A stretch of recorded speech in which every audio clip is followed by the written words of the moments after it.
What's up, Brew Crew? Opie here. Welcome back to my Brew City Garden on this somewhat soggy day, but that's okay. You know what they say, that April showers bring May flowers, but it seems like here in Milwaukee, April snow showers bring May showers, and then hopefully in June we'll finally get some flowers, but that's okay. Everything's looking great. The weather's been really nice lately.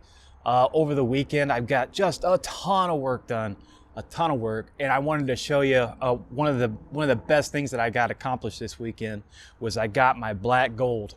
That's right, I got my compost. Now every year I go to our municipal compost yard and I pick up several yards of this this just beautiful black, it's mostly a leaf compost. There are some other vegetative material in here, but for the most part it's just leaf fall collection. It's very clean, it's been sorted, it's been composted at a licensed facility, and living in the city that I'm in of West Allis, I can actually get this stuff for free. I can load up as much of this as I want and bring it home, and it's no cost to me. It's actually built into our taxes here in West Allis in Milwaukee. So I definitely take advantage of that, and it's just a wonderful growing medium. This stuff is great just the way it sits. I can plant in this right now. The pH is neutral. The consistency is it's just fine. I don't have to do anything to it. If I don't want to, I could just throw plants right in this stuff and they'll thrive.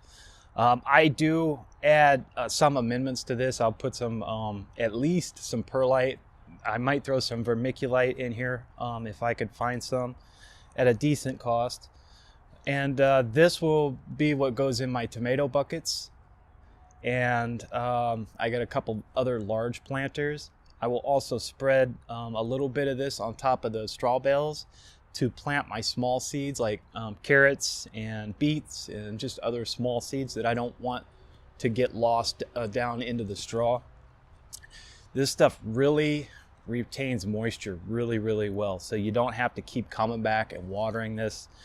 It's not like a peat mix where if you forget to water it one day, all your seeds are going to die because they dry out. Now this stuff holds water awesome. So I definitely wanted to share that. I've got, as you can see here, 1, 2 kiddie pools, and back here I didn't uncover it, but there's another even larger kiddie pool that's absolutely mounded full. And then I've got several of my buckets are also full, and that should be enough for what I need for the season. If not, I can always run back out. It's just a few blocks away and get however much more compost that I need. But that's not all I wanted to share with you guys today. I got a mail call. Yes, buddy. I always love getting stuff in the mail, especially when it comes to seeds. So somebody sent me seeds. Who is it? Who was kind enough to send the Brew City Gardener some seeds? Well, it was none other than Renee over at Little Village Homestead. Now, if you're not familiar with Little Village Homestead, you need to just turn this video off right now. Check the link below and go see her channel. You talk about amazing recipes. This woman can cook like I've never seen. There's only one other person in the world that I know can cook like Renee, and luckily for me, it's my wife, or maybe not so luckily for me, because yeah, if you look at my older videos, I got a little chubby there, but the home cooking is just incredible, and Renee's is top notch. And you know what? It's real cooking. It's Midwestern cooking. It's the real deal. It's family food. It's easy, it's affordable, and most of all, it's absolutely delicious. So what kind of seeds did Renee send me? Well, actually, she sent me 2 types of pole beans, climbing beans, which is great because I've been growing the same variety of pole beans for the last forever, since I can remember. So it's going to be really cool to switch things up a little bit. And not only did she send me some pole beans, but she sent me some really great varieties. Both of these varieties are heirlooms, and they actually have some historical significance to them as well. The first pulp bean is the Hidatsa shield bean, which were supposedly used by the Hidatsa Indians along the Missouri River Valley in North Dakota. And according to some of the sources that I've looked at, these are actually a somewhat rare heirloom bean. So it'd probably be wise of me to keep these separate from any other beans and save the seeds on these. And just the look of the seeds themselves is just incredible. And I will put I'll put a close-up so that you can really kind of get a look at it. Oop. But they've just got this beautiful white on one side and then the speckled brown on the other. Very unique, just a beautiful looking bean. They really are. Pick that up, make sure it's dry before I put it back in my little pouch here. Oh, there it goes again.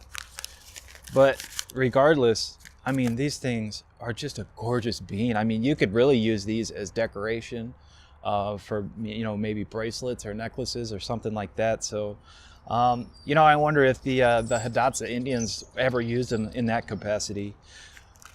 But just a beautiful bean, nonetheless. I love these. So I'm really looking forward to getting these put out in the garden. And she also sent me some turkey craw beans, which also have quite a bit of historical significance to them. These were collected out of the South, or originated out of the South. And the folklore behind these beans is that back in the 1800s, an African-American slave was out turkey hunting. And he got himself a turkey and he brought it back, and as he was cleaning the turkey, inside the turkey's craw, or their gut, he found these beans and decided to plant them. And so now we have the turkey craw beans, and it's supposedly that they were just so good, like nobody had ever had before. So they just they kept growing them, and they've made their way to, you know, 2019 in my hand right here. So I mean, it's just an incredible thing. And you know, for a long time I never really thought about the historical significance of certain heirlooms, but when you really start looking into these stories, it's really fascinating. I mean, there's just so much history behind the heirloom seeds that we have available to us now. And we also have to be careful to preserve this history. You know, these genetics could very quickly become lost and never to be gotten again. And there's a lot of heirloom seeds out there that are essentially extinct. You know, we'll never see them again because they've been crossbred, you know, purposely and accidentally. So, and these are just another beautiful brown and white speckled bean. And I'm really looking forward to these as well. And according to a lot of the reviews and articles I read, these make an amazing, amazing dry bean. And I should also mention, these beans, they can be taken as fresh green beans. They can be taken as fresh shelled beans. And supposedly both of these make just an excellent, excellent dry bean. So I'll probably do a little bit of each. I'll probably take the green beans, the fresh green beans, and try those. And I'll absolutely save the dry beans, not only for cooking, but for growing again next year. And if I have enough, I will certainly pass these on to someone else so that we can perpetuate this history. Thank you, Renee, over at Little Village Homestead. I really appreciate these. I needed to change up my bean game, and these fit the bill perfectly. All right, guys, thanks again for joining me today here at the Brew City Garden on this somewhat soggy yet beautiful spring day. And once again, I want to thank Renee at Little Village Homestead. Make sure you check out the link below. Go see your channel. Once you watch a video, you're gonna be hooked. I guarantee it. All right, guys, you have an awesome day, and until next time, we'll see you.